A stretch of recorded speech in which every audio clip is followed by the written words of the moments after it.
네, 오늘 함께 보실 하나님의 말씀은 창세기 25장 27절에서 34절 말씀 가지고 약속이 있는 믿음이라는 제목으로 함께 말씀의 인사를 나누고자 합니다. 혹시라도 마스크 착용하시는 게 불편하시면 적당한 거리가 충분히 유지되신 분들은 예배 시간 중에는 앉아 계시는 동안은 벗으셔도 무방하다는 말씀 전합니다. 우리는 보통 무엇이 내게 유익한지를 잘 구분하면서 살아갑니다. 의로운 또는 윤리적인 신앙적인 판단은 손해를 감수하고도 결정을 합니다. 그런데 우리가 손해를 감수하고도 신앙적으로 판단을 내리는 것을 항상 선택할 수는 없다는 것을 잘 알고 있습니다. 우리가 그렇게 손해를 감수하면서 항상 신앙적인 판단을 내리지 못하게 되는 것이 무엇이 있을까요? 그것을 방해하는 것을 어떻게 하면 우리는 극복할 수 있을까요? 오늘 본문은 에서와 야곱의 이야기입니다. 이 둘의 관계 중에서 가장 대표적인 본문 내용입니다. 이삭과 레베카가 결혼했는데 아이가 없었습니다. 그래서 하나님께 구하니까 쌍둥이가 생겼습니다. 그러나 이 두 아들은 뱃속에서도 그렇게 썩 사이가 좋지는 않았던 것으로 성경에서 표현합니다. 태중에서도 서로 다투었다라고 표현하죠. 출산 때에도 형의 발 뒤꿈치를 잡으면서까지 형의 덜미를 잡으려고 하는 모습을 또 보여줍니다. 성격도 서로 달라서 형 에서는 사냥하는 것을 좋아해서 들로 산으로 다녔습니다. 그러나 야곱은 조용한 성격이라고 표현하고 있습니다. 그래서 주로 장막 안에 거했다라고 합니다. 그래서 야곱은 양을 치는, 그러니까 유대인들의 전통 유목민 생활이라는 것을 대표하는 것처럼 해석하기도 합니다. 심지어 이삭은 에서가 사냥해온 고기를 즐겨 먹었기 때문에 에서를 더 편애했다고 합니다. 엄마 레베카는 야곱을 더 좋아했다고 성경은 말합니다. 심지어 하나님마저도 둘째가 첫째를 다스릴 것이다라고 이야기를 하고 계십니다. 그 이유에 대해서는 자세히 나와 있지 않습니다. 다만 로마서에서 바울은 이것을 하나님의 선택이고 약속의 선택이다라고 이해하고 있습니다. 이런 과정에서 앞으로 불거질 장자, 찬탈 문제가 나타나게 되는 것입니다. 장자의 권한을 죽 한 그릇으로 바꿔치기를 합니다. 오늘 본문은 비단 이 본문에 등장하는 에서만의 문제가 아닙니다. 에서를 표현하고 있는 단어들을 자세히 보면 에서가 붉다, 털이 많다, 붉다라고 하고 있습니다. 그리고 그래서 그의 별명이 에돔이 되었다라고 성경은 말합니다. 에돔, 이응 디귿 미음을 이제 표현하는데요. 이제 어근이 그렇게 되어 있는데 그 어근이 붉다라는 뜻을 갖고 있습니다. 그러니까 에서는 붉게 태어나서 붉은 죽을 먹고 붉다라는 별명을 갖게 된 것이죠. 그런데 그와 같은 어근을 가지고 있는 것이 아담이라는 것입니다. 아담도 이응 디귿 미음 이렇게 되죠. 우리말로만 그런 것이 아니라 히브리어로도 어근이 그렇게 같습니다. 그래서 아담도 역시 그 의미를 갖고 있습니다. 아담은 흙으로 만들어져서 아담아라 해서 이응 디귿 미음 이렇게 되죠. 에다가 또 아를 붙인 건데, 그러니까 그것도 흙이 붉기 때문에 그렇게 어근상 같은 어근에서 나왔습니다. 그렇기 때문에 우리는 이렇게 이해할 수 있습니다. 에서가 붉고 에돔이고 또 아담이라고 불릴 수도 있는 충분한 조건에 있는 것은 우리를 첫 사람 또는 그 사람을 상징하는 것이라고, 대변하는 것이라고 볼 수 있습니다. 모든 사람이 에서와 같은 실존적인 문제에 당면해 있을 때 내리는 선택들을 에서를 빗대어서 우리는 충분히 이해할 수 있다라는 것입니다. 그러니까 에서를 향해서 왜 미련맞게 조금 더 인내하지 못하고 그거 참지 못하고 그거를 팔아버리냐라고 말할 수 있는 처지가 우리에게 되지 못한다는 것입니다.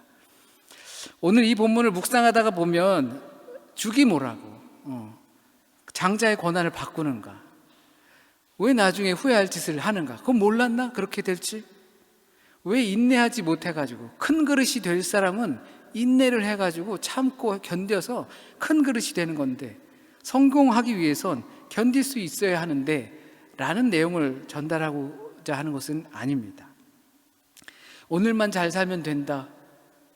나중일, 미래일 내가 모르는데 왜 그 미래일을 관여하면서 사는가? 오늘이 즐거워야지 미래도 즐거운 것이다.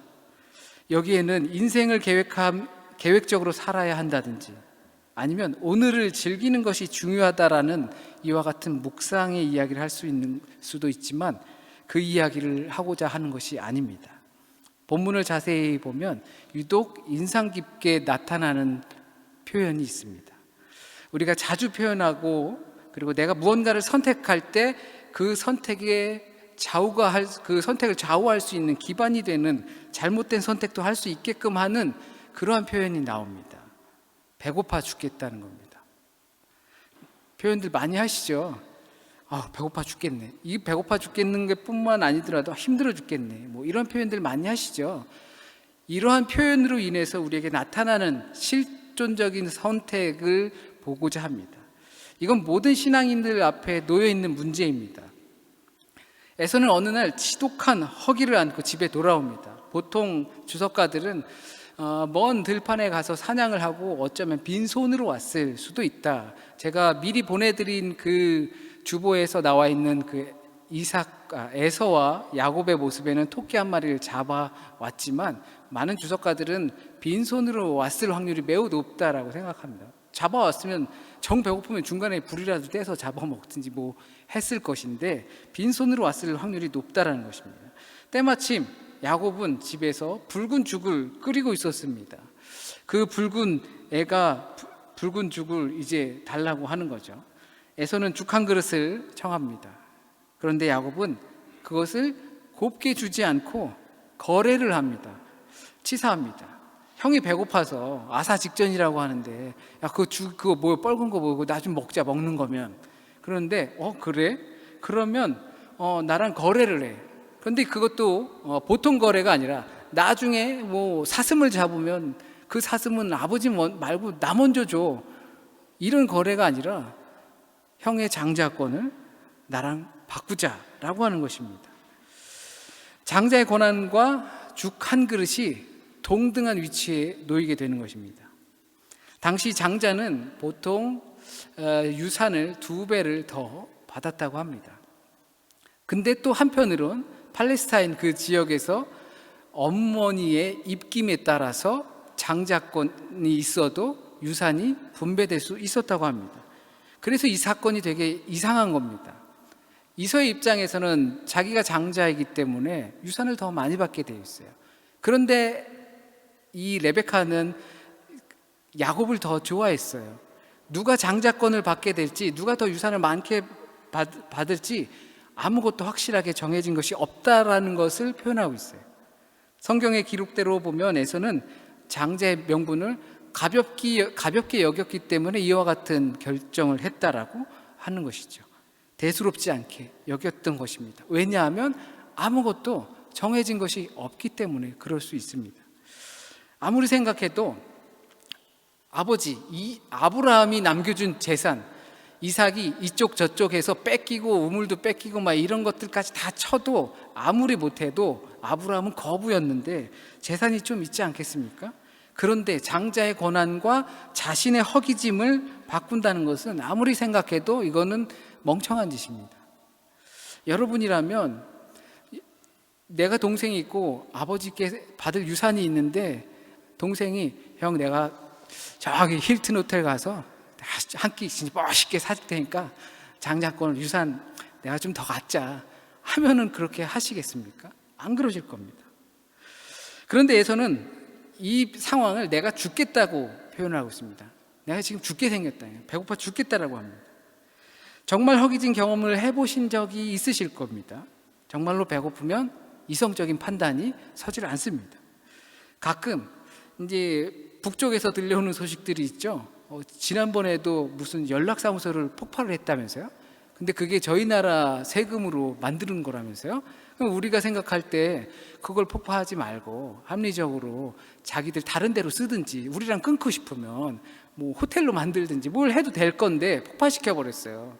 그러면 우리를 그거를 아예 저 비이성적인 행동이라고 생각하는 것이 아니라 왜 그런 비이성적인 행동을 했는가?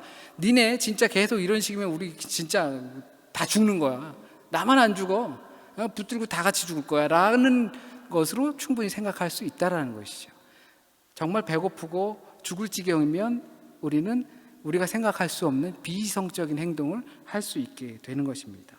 에서도 그와 같은 면에서 비이성적인 행동을 한 것입니다. 배고파 죽겠다는 것이 자기 인생에 있어서 가장 큰 문제로 다가온 것입니다. 그러나 사실 굶어서 죽는 케이스는 얼마 없죠. 물론 지금도 굶어 죽는 어린이들이 있습니다. 그런데 성인들이 며칠 굶었다고 쉽게 죽지 않는다는 것은 너무 잘 알고 있습니다. 다만 우리의 판단력이 흐려져서 잘못된 선택을 할 수 있을 뿐이라는 겁니다. 중요한 것을 그것 때문에 가볍게 여기게 될 수 있습니다. 그래서 오늘 본문을 보면서 내가 죽게 되었으니 라는 이 에서의 신음이 참 마음에 와 닿습니다. 우리가 에서이기 때문에 그렇습니다. 우리는 이렇게 신음하는 소리를 낸다는 겁니다. 죽겠다는 거죠. 이래서 죽겠고 저래서 죽겠고. 그러니까 지금 당장의 문제만이 내 인생의 전부를 걸어야 하는 것처럼 시급하고 중대하게 느끼는 것입니다. 우리의 연륜이 적고 경험이 적을수록 어쩌면 더 그럴지도 모릅니다. 왜 그럴까요? 배고파서, 문제 때문에 그 문제가 너무 크고 해결이 안 되면 정말 안 될 것 같아서, 죽을 것 같아서 우리의 판단력이 흐려지는 겁니다. 우리가 당면한 문제들로 우린 그렇게 쉽게 죽지 않는다는 것을 알지만 지금 순간 당장 죽을 것만 같습니다. 그러나 인생은 그렇게 쉽게 끝나지 않습니다. 그렇게 쉽게 우리의 인생을 하나님은 그냥 내버려 두지 않습니다. 그러니까 우리에게 하시는 말씀과 같습니다. 엄살 부리지 않아도 돼. 하나님은 우리에게 감당할 만큼의 시험을 주신다. 이번 수요 모임에서도 함께 나누었습니다. 우리에게 감당할 만큼만의 고난을 주시고 시련을 주십니다. 그런데 그것을 감당할 수 있는 것은 영적인 힘입니다. 내 삶을 지배하고 있는 것들이 과연 무엇인지 그것에 따라서 그 각자의 힘의 차이가 생깁니다. 누구는 5kg짜리를 들고서도 힘들어서 허덕입니다. 그러나 누구는 10kg짜리를 들고도 막 펄펄 뛰어댕깁니다. 그 차이가 어디서 오겠습니까? 선천적으로 약한 사람들이 있을 수 있습니다. 그러나 하나님께서는 우리에게 감당할 수 있을 만큼의 시련만 주신다라는 말씀을 우리가 잊지 말아야 합니다. 누군가는 작은 고난에도 허덕이고 누군가는 죽음의 문턱 끝까지 가서도 하나님을 찬양을 합니다. 감당할 만큼의 시험을 주시는데도, 충분히 풀어나갈 수 있는 문제를 주시는데도 우리는 이렇게 말합니다. 내가 지금 당장 배고파 죽겠다. 그 힘 때문에 우리는 판단력을 흐리게 됩니다. 그렇게 되면 장자가 무슨 소용이냐? 배고파 죽겠는데. 이와 같은 결정을 내리게 되어 있습니다. 우리의 감성들 그리고 이성들이 지금 앞에 놓인 문제들로 허기를 채우는 것에만 정신 팔려 있다면 우리의 판단력이 흐려질 수밖에 없습니다. 정의로운 판단, 윤리적인 판단, 신앙적인 판단을 뛰어넘는 것은 고사하고 문제를 수습하는 데 급급하여서 하나님이고 뭐고 지금 눈에 들어오지도 않는다라는 무의식적인 표현이 우리에게 나오게 되어 있습니다. 그와 같은 우리 인간들의 영혼에는 하나님이 자리할 공간이 없습니다. 그렇게 되면 장자의 명분이 내게 무엇이 유익하리요? 내가 지금 당장 배고파 죽겠다라고 말합니다. 이것이 우리의 모습이 될 수도 있다는 겁니다. 그렇다면 어떻게 해야 합니까? 어떻게 해야만 합니까? 에서와 같은 모든 사람들은 당장 앞에 보이는 유익을 쫓을 수밖에 없는데 무엇으로 견디기 힘든 시간을 견뎌야 할까요? 영적인 힘을 당연히 키워야겠죠. 그 영적인 힘을 키울 수 있는 근원이 우리에게서 어떻게 있을 수 있을까요? 근육을 키우려면 막 훈련도 하고 막 할 텐데 영적인 힘은 보이지도 않고 나도 남들처럼 기도도 하고 이것저것 다 하는데 나에게 닥친 누구는 요만큼의 고난도 나는 왜 그것을 견디지 못하고 누군가는 죽어가면서까지 하나님의 말씀이 내 귀에 들리기 위해서 마약 성분을 피하면서까지 그렇게 버티는 사람들이 있는데 나에게 왜 그 사람들과 나는 뭐가 다른 것인가? 그 이유는 약속입니다. 지금까지 있었던 이야기는 약속에 관한 이야기이기 때문에 그렇습니다. 내가 약속의 사람으로 살 것이냐 아니면 약속과 상관없는 사람이 될 것이냐라는 질문이 아브라함 때부터 계속 있어 왔습니다. 하나님의 약속을 기준으로 살아가지 않고 임기응변식으로 오늘만 대충 수습하면서 살아가려 하지 않습니다. 하나님의 약속 안에 있는 사람은 우리 앞에 당면한 문제들 때문에 그렇게 쉽게 무너지지 않습니다. 하나님의 약속 안에 있는 사람들은 삶에 있어서 우선이 될 것이 무엇인지 이미 견고하게 가지고 있습니다. 문제들을 해결하는 것을 중심으로 살지 않습니다. 지난주 말씀드렸던 것처럼 합리적인 것에 중심을 두지 않습니다. 하나님의 약속 안에 있는 사람들은 먼저 태어나거나 나중 태어난 것에 달려있지 않다, 좌우되지 않는다고 믿습니다. 성경 속에서 이것을 꾸준히 말하고 있습니다. 하나님의 약속 안에 거하는가, 그 약속을 신뢰하는가, 그것에 따라서 우리의 영적인 힘이 달라지게, 그리고 그것에 따라서 우리는 다른 판단을 할 수 있고, 우리가 아무리 배고파고 죽을 지경이어도 바른 판단, 우리 판단을 흐리게 하는 것을 붙잡을 수 있습니다. 그렇다면 하나님의 약속이 무엇인가 생각하실 겁니다. 왜냐하면 나도 시험 때문에, 생활 때문에, 건강 때문에, 앞에 닥친 미래 때문에, 내게 주어진 짐 때문에 이 긴 터널을 통과하고 싶은데, 그러면 나에게 주신 하나님의 약속은 무엇인가 생각하실 겁니다. 하나님의 약속이 있으십니까? 그 약속을 먼 곳에서 찾지 마세요. 하나님은 우리를 사랑하신다는 겁니다. 처음부터 아브라함에게 이삭에게 많은 약속을 해오셨습니다. 땅을 주겠다, 집을 주겠다, 자식을 주겠다, 큰 아버지가 되게 해주겠다, 그와 같은 약속들을 해주셨지만 그런 변하는 약속들 가운데서 끊임없이 우리에게 변함없는 약속을 하시는데, 내가 너를 사랑한다입니다. 내가 너를 낳았고 내가 너를 지키겠다 하시는 겁니다. 자기를 믿는 자를 버리지도 떠나지도 않겠다 하시는 약속입니다. 그 약속이 너에게 좋은 직장을 주지 않아도, 명당을 주지 않아도, 지난번에 산 주식이 폭락을 해도, 땅을 샀는데 땅값이 오르지 않아도, 자식의 출세와 성공을 주지 않아도 하나님은 너를 사랑하신다는 겁니다.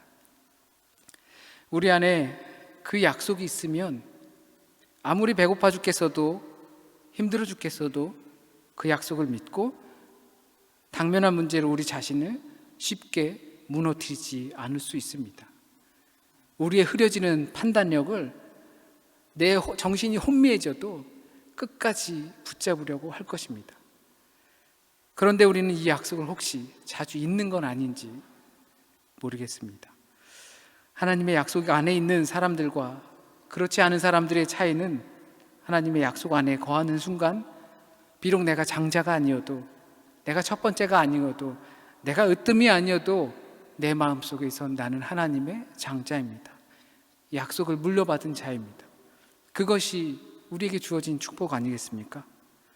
그러나 약속 안에 거하지 않으면, 며칠 굶으면 판단력이 쉽사리 흐려집니다. 정신이 혼미해집니다. 그래서 피부에 와닿는 문제들에서 많은 사람들이 쉽게 위기에 봉착하게 됩니다. 신뢰와 연약한 감성은 마치 저울과도 같습니다. 우리가 하나님을 신뢰하는 관계 속에서 높아지면 우리의 연약한 감성들, 그것들은 밑으로 내려가게 됩니다. 그런데 우리의 신뢰하지 못하는, 그러니까 연약한 감성들이 올라오게 되면 하나님을 신뢰하는 우리의 마음들이 밑으로 내려가게 됩니다. 이것이 판단력이 흐려지면 발생할 수 있습니다. 하나님의 약속이 우리의 삶을 얼마나 차지하고 있는가에 따라 다르게 될 것입니다. 하나님의 약속 안에 거할 때 우리의 삶이 쉽게 무너지지 않는다는 사실입니다. 우리는 쉽게 죽지 않습니다. 쉽게 무너질 수도 없습니다. 하나님께서 그렇게 내버려 두시지 않을 겁니다. 죽을 것 같은 위기에 두려워하지 마십시오. 우리를 사랑하시는 하나님의 약속 안에 거하시길 바랍니다. 약속 안에 있는 믿음으로 우리에게 주어진 한 걸음 한 걸음을 정말 기쁨으로 감사함으로 나갈 수 있길 진심으로 소원합니다. 기도드리겠습니다. 하나님께서 우리에게 말씀하신 것 잊지 않길 원합니다.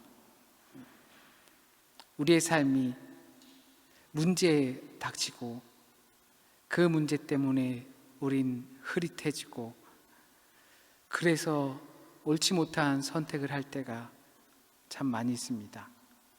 하나님께서 변함없이 나를 사랑하시고 나를 자유케 하시고 나를 구원하기 원하신다는 그 마음이 그 문제들 앞에서 어느새 작아지고 맙니다. 우리가 생각하길 원합니다. 다짐하길 원합니다. 마음 갖길 원합니다.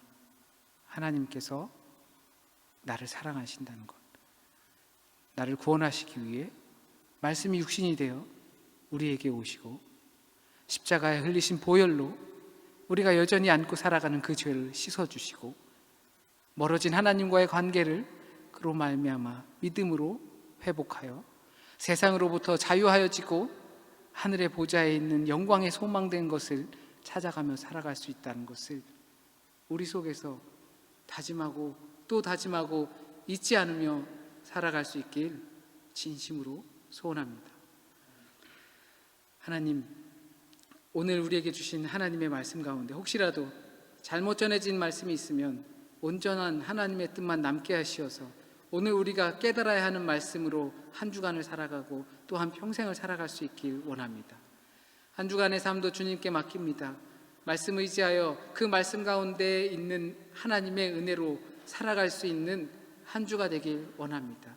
우리와 함께 하실 줄 믿으며 모든 말씀 우리 주님 예수 그리스도의 이름으로 기도드립니다. 아멘.